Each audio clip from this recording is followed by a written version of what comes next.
Hey everybody, it's Wayne bringing you guys a dividend haul for the month of February 2024. Let's go ahead and take a look at what I earned last year in February, and it was $745.73. Now, in totality, for last year, passive income, I made just over $16,300. The goal that I have for this year is to make $17,750, and that includes all of my accounts, to include my taxable account, my wife's taxable accounts, our kids' custodial account, and both my wife and I's Roth accounts, which we just created this past June. I'm going to go ahead and kick things off by talking about Robinhood. And historically speaking, it's been very difficult to cover all of the mini dividend payments that I receive on a monthly basis. And so I'm going to go ahead and streamline this and just show you all of the dividends that I received here in my Robinhood brokerage. Again, things kicked off from CVS on February 1st. And if I scroll all the way up, if you guys want to pause the video, slow it down,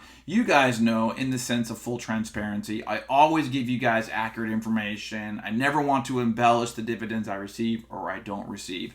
So let's go ahead and kick things off with giving you a rundown of all of the dividends that I received in my Robinhood brokerage, starting with Apple, paying me out $48.19. ADC paid me out $3.70. I'm going to circle back to Costco, jumping over to CVS. They paid me $67.15. FEPI, $40.21. JEPI with a Y, $2.90. LTC paying me out $19. Main Street Capital, you guys will also see this appear in the incoming dividends that I received on the M1 side. But on the Robinhood side, they paid me out $2.46. Speaking of positions that I hold across multiple brokerages, Realty Income on the Robinhood side, they paid me out $65.07. Starbucks, $57.69. SPHD, $14.60. And then SPY rounds out the 12th dividend payment in my Robinhood brokerage for $4.36. Let's go ahead and circle back to Costco, in which I received $22.43. I want to first point out, I am officially a Seeking Alpha affiliate. If you guys are interested, if you guys want to do your own research, there will be a link down in the description. I would highly encourage, at the very minimum, you do a trial run of Seeking Alpha. This has been a game changer as to how I research my positions. So speaking of that research, let's go ahead and jump over to Seeking Alpha. You can see Costco currently trading at $725. Now, they did not beat on recent earnings, or at least it was a surprise that it did not beat. So this past week, they are down ever so slightly, of 4%. So it's been nice, considering that I daily cost average every single day on my Costco position. I've been able to take advantage of that ever so slight dip. Now let's go ahead and focus on the dividends and take a look here. Currently, the dividend yield is nothing too exciting. I will be the first to admit that, 0.56%. Their payout ratio is really nice, just over 27%. The 5-year CAGR is what really sets this position apart from other similar stocks, 12.34%. And they've been growing this dividend for over 19 years. And so not only does Costco continue to dominate with share price, but they are actively growing that dividend, which is exactly what I want to have.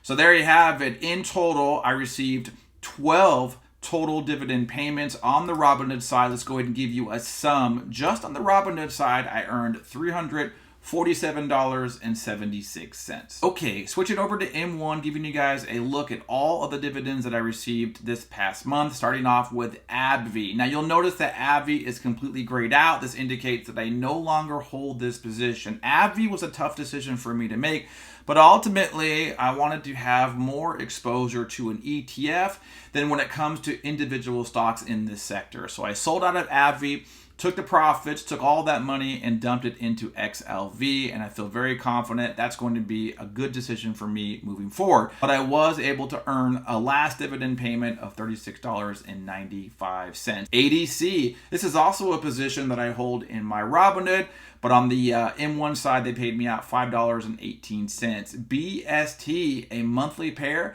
$73.64. Caterpillar paying me out $17.96. Devo, another monthly ETF payer, $16.38. JEPQ, $34.51. Lowe's paid me out $19.91. I mentioned it before. You guys are going to see Maine in multiple brokerages, and on the M1 side, they paid me out $74.75. Boy, speaking of those positions that I hold across multiple brokerages, taxable, tax-free accounts, Realty Income, I've got a rather ambitious goal. We'll see if we can reach $200 on a monthly basis by the end of this year. That's really a goal that I think I can meet with little to no issue. Procter & Gamble paid me out $24.28. So on the M1 side, for those 10 dividend payments, I received a total of $372.25.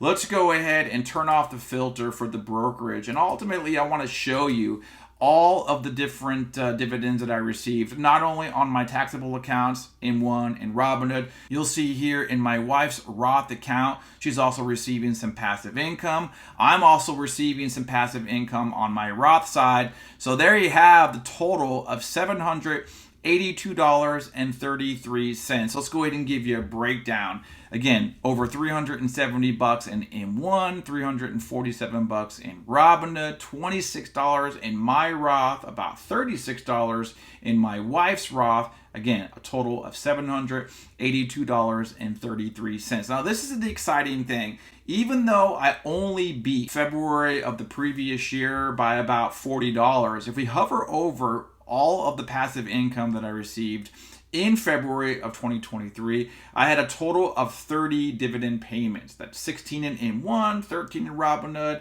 and then 1 in my wife's Robinhood account.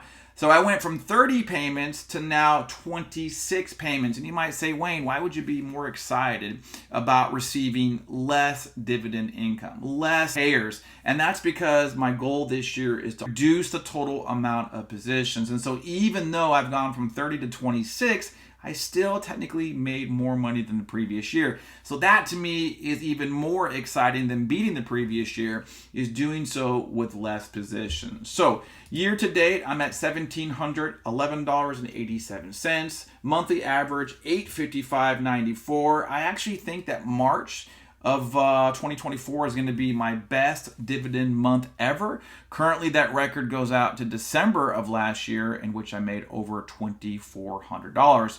I hope you guys had a fantastic month of passive income. Remember, if you guys are interested in checking out that Seeking Alpha information, there'll be a link down in the description, and we'll see you guys on the next one.